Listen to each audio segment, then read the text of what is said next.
کہ روز ایسی باتیں نہ کرو۔ جب سب مجھ سے اتنا اچھا برتاؤ کرتے ہیں پھر کیوں ان سے بگاڑ لوں؟ ساس سویرے اٹھتے ہی پہلے میرا ماتھا چومتی، پھر کوئی دوسرا کام کرتی اور نندیں غلام بن کر سامنے آتی۔ پانی کا گلاس بھی مجھے اٹھ کر پینے نہ دیتی، سارے کام اپنے ہاتھ سے کرتی۔ جیٹھ جٹھانی دیور دیورانی ہر کوئی مجھ سے اچھا سلوک کرتا۔ ان کے بچے چچی جان کہتے نہ تھکتے، وہ بھی خوب پیار دیتے۔ میں سارا دن کمرے میں پلنگ پر لیٹی رہتی، گھر کے کام کو وہ ہاتھ نہ لگانے دیتی۔ ایسی محبت تو کسی خوش بخت کو ہی سسرال میں نصیب ہوتی ہے۔ سسرال میں اتنی اچھی نگاہ ہو تو رہی تھی، کسی لڑکی کا دماغ خراب ہے کہ وہ ان سے الجھے جو اس سے اتنی محبت کر رہے ہوں۔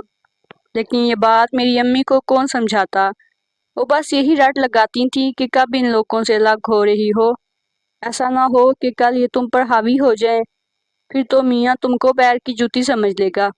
پانی کا قطرہ اگر مسلسل پتھر پر گرتا رہے تو پتھر میں بھی سوراخ ہو جاتا ہے۔ ماں کی مسلسل ایسی باتوں نے بلاخر میرا دل برا کر دیا۔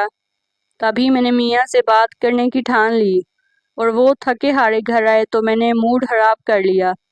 وہ مجھ سے حسب معمول ہنس ہنس کر باتیں کر رہے تھے اور میری تیوری پر بل پڑے تھے۔ کس بات کا جواب نہ دیا تو تنویر کا ماتھا ٹھنک گیا۔ ضرور کوئی بات ہے، ورنہ پہلے تو کبھی ایسا نہ ہوا تھا۔ انہوں نے بہت پیار سے پوچھا، کیا بات ہے، کسی نے کچھ کہا ہے؟ میں چپ رہی۔ جب بار بار پوچھا تو پھٹ پڑی اور کہا کہ ایک بات ہو تو بتاؤں، صبر کی انتہا ہوتی ہے، آخر کتنے دن چپ رہوں؟ اب میں اس گھر میں ان لوگوں کے ساتھ ہرگز نہ رہوں گی۔ میرا چین، سکون، آرام سب حرام ہے۔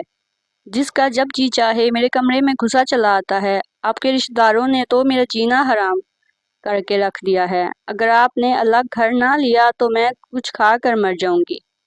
تنویر کھانے تک خاموش رہے۔ جب ہم اپنے کمرے میں پہنچے تو میرا ہاتھ چوم کر کہا، آج خیر تو ہے میری جان، ہم سب کچھ ناراض سی لگ رہی ہو۔ تب میں نے غصے میں ہاتھ جھٹکتے ہوئے کہا کہ تمہارے گھر والوں کو ایک نوکرانی کی ضرورت تھی سو مل گئی۔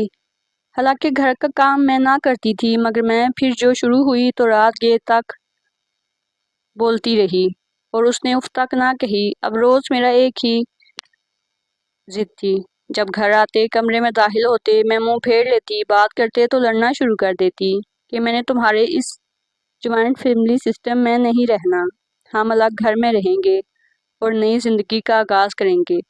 وہ ہر دفعہ پیار سے سمجھاتے، کہتے نہیں میری جان، ایسا ناممکن ہے، میں تمہاری ہر ضرورت پوری کر رہا ہوں، تم کو یہاں کوئی تکلیف نہیں، میں اپنے ماں باپ کے سوا جی نہیں سکتا۔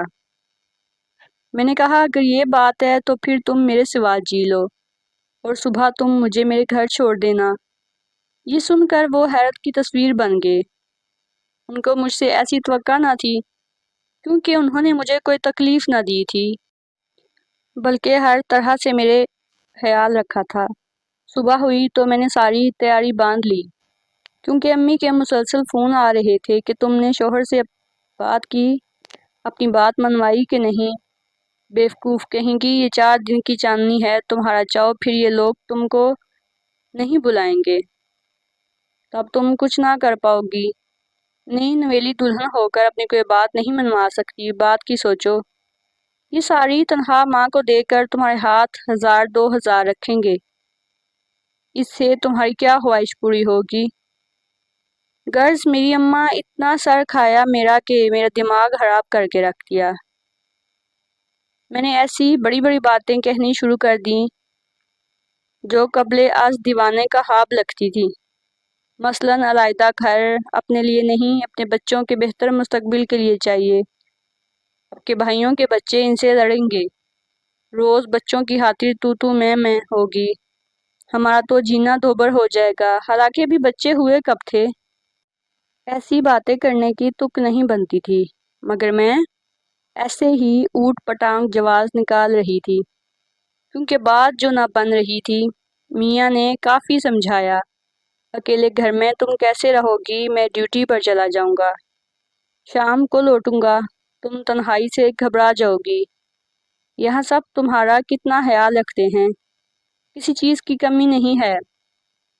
وہاں بات بات پر تم کو پریشانی ہوگی، پھر میرے لوگ یاد آئیں گے، یہ سب تم سے پیار کرتے ہیں، اتنے برے نہیں ہیں، ہوا مہا کے وہم مت پالو۔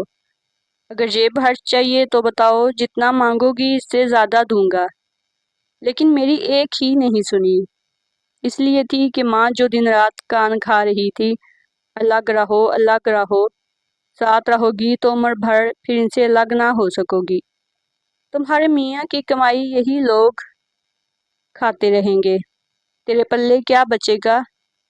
اف، میں جب تنگ آ گئی اور میاں کسی طور نہ مانے تو میں نے رونا شروع کر دیا۔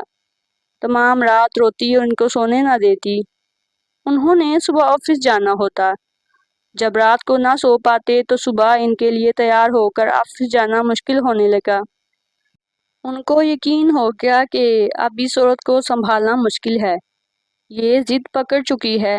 ایک دن کسی کو بتائے بغیر مجھے ساتھ لیا اور مائکے چھوڑ کر چلے گئے۔ جاتے ہوئے کہا، ساجدہ، اگر تم ضد میں ہو، جب غصہ ٹھنڈا ہو جائے تو مجھے فون کر دینا، میں آ کر تم کو لے جاؤں گا۔ انہوں نے ہمارے بیچ ہونے والے جھگڑے کا ذکر اپنے گھر والوں سے نہ کیا کہ کہیں ان کا دل برا نہ ہو جائے۔ ماں نے میرا گرم جوشی سے سواگت کیا اور تسلی دی کہ اچھا کیا تم نے ہمت سے کام لیا، اب ان کو پتہ چلے گا، دیکھنا تیرے بغیر نہ رہ سکیں گے۔ کمرہ کاٹنے کو دوڑے گا، ابھی کے لیے آ کر لے جائیں گے۔ ایسا کہتے کہتے ایک ماہ گزر گیا، پھر دوسرا مہینہ گزرا، مگر تنویر نہ آئے۔ میں نے ان سے فون پر بات کرنا چاہی تو امی نے روکا کہ ابھی نہیں، انہیں رابطہ کرنے دو، ورنہ تمہاری قدر کم ہو جائے گی۔ تیسرے ماہ میری ساس آئیں، پھر جیٹھانی اور جیٹھ آئے، دیور اور دیورانی بھی مجھے منانے آئے، لیکن ہماری عقل مند ماں نے ہر ایک کو خالی ہاتھ واپس بھیج دیا اور اپنی شرط پر اڑ گئیں، حد یہ کہ مجھے فون پر بات کرنے تک نہ دیتی۔ بار بار تنویر فون کرتے تھے تو امی تلخ لہجے میں خود بات کر کے فون رکھ دیتی تھی۔ آخر تنویر اپنے والد کے ساتھ آئے۔ امی نے ان کو بھی ٹکا سا جواب دیا کہ الگ گھر لے کر نہیں دے سکتے تو ساجدہ نہیں جائے گی۔ اس طرح بےعزتی پر آخرکار مسئلہ زیادہ ہو گیا۔ وہ صاحب حیثیت ہم سے سماجی لحاظ سے کہیں بہتر مقام والے عاجزی سے کام لے رہے تھے، اور امی تھیں کہ اکڑتی جا رہی تھیں۔ والد صاحب کو بھی نہ بولنے دیتی تھیں، ان سے تو یہی کہتی کہ آپ بیچ میں نہ آئیں، بھلا آپ کو کیا خبر کہ یہ لوگ کس قدر دوگلے ہیں، اوپر سے بڑے اچھے بن رہے ہیں، مذہبی ہونے کا ڈھونگ رچایا ہوا ہے، اندر سے کچھ اور ہیں، میری بچی کو اپنے شکنجے میں جکڑ لیا ہے، بہت ظلم کرتے ہیں، یہ رات دن روتی ہے، وغیرہ وغیرہ۔ وہ ایسی باتیں اس لیے کرتی تھی کہ کہیں والد صاحب ان کے اچھے رویے کی وجہ سے متاثر نہ ہو جائیں اور مجھے ان کے ہمراہ نہ بھیج دیں۔ دراصل امی چاہتی تھی کہ تنویر افیسر ہے، ساری تنخواہ میری بیٹی کی جھولی میں ڈالے اور وہ ماں باپ کو کچھ نہ دے، حالانکہ یہ سراسر زیادتی تھی۔ جنہوں نے پڑھایا لکھایا اور پرورش کی، ان والدین کا اولاد پر حق ہوتا ہے۔ اس سرد جنگ میں ایک سال گزر گیا، میرا مسئلہ اتنا بڑھا کہ مجھے اپنا مستقبل تاریک نظر آنے لگا۔ اب میں حقیقت میں پریشان رہنے لگی۔ اپنا گھر اپنا ہوتا ہے، لاکھ مائکے میں آرام سہی، لیکن ایک شادی شدہ عورت کے لیے شوہر کے گھر کے سوا کہیں سکون نہیں ملتا۔ بے شک سسرالی اور شوہر اچھے ہوں، پیار کرنے والے ہوں، مجھے تو انہوں نے پیار بھی حد سے زیادہ دیا تھا۔ جب وہاں سے رابطہ بالکل ختم ہو گیا، وہ لوگ خاموشی سے بیٹھ گئے۔ تب میرے دل میں ہول اٹھے، میں عجیب سی کیفیت میں تھی کہ کیا کروں کیا نہ کروں۔ تنویر یاد آتے، ان کے بغیر میرا جی نہیں لگتا، میں اداس رہتی، ان کی بے حد کمی محسوس ہوتی، میں آئے روز اداس رہنے لگی۔ اب مجھے اپنی غلطی کا شدت سے احساس ہوا، میں نہیں چاہتی تھی ہمارے درمیان کوئی بڑی دیوار حائل ہو۔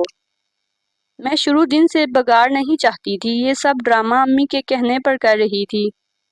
حالانکہ مشترکہ فیملی سسٹم میں مجھے کوئی تنگی نہ تھی، بلکہ ہر طرح کا آرام تھا۔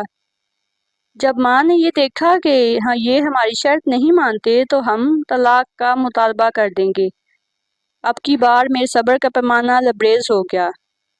میں نے اپنا مختصر سامان اٹھایا اور بغیر والدین کو بتائے سسرال آ گئی۔ جب ان لوگوں نے مجھے دروازے پر دیکھا تو حیران رہ گئے۔ ساس کے چہرے پر خوشی کی لہر دوڑ گئی، وہ بھاگ کر آئیں اور مجھے گلے سے لگا لیا۔ سب نے میرا اچھے طریقے سے سواگت کیا، پچھلی کوئی بات نہ دہرائی۔ میں بہت شرمندہ ہو جاتی، میاں کو اطلاع دی، وہ بھی فوراً گھر کی طرف روانہ ہو گئے اور خوش ہو کر مجھ سے ملے۔ تب مشترکہ فیملی سسٹم، جس کو میری ماں جہنم سے ملا دیتی تھی، مجھے جنت لگا۔ آج میرے 3 بیٹے اور 1 بیٹی ہے۔ امی مجھ سے کافی عرصہ روٹھی رہیں، فون کرتی تھی تو بات کیے بغیر رکھ دیتی تھی۔ دکھ تو ہوتا تھا، مگر ماں کو ٹھکرا کر اپنا گھر آباد کیا۔ ایک دن پتہ چلا وہ بیمار ہیں اور ان کی دیکھ بھال کرنے والا کوئی نہیں ہے۔ میں چلی گئی، جا کر ان کے گلے لگ گئی، پاؤں پکڑ کر معافی مانگی۔ ماں آخر ماں ہوتی ہے، دل سے لگا لیا اور مان گئی۔ میں نے اور میرے خاوند نے ان کی بہت خدمت کی۔ بیماری میں میری ساس بھی ان کے پاس ٹھہرتی، بہت خیال کیا۔ تب ان کو احساس ہوا کہ سب سسرال والے برے نہیں ہوتے، ہر ساس روایتی ساس نہیں ہوتی۔ آج میری ماں میرے فیصلے پر خوش ہے اور میری سب کے ساتھ اچھی گزر رہی ہے۔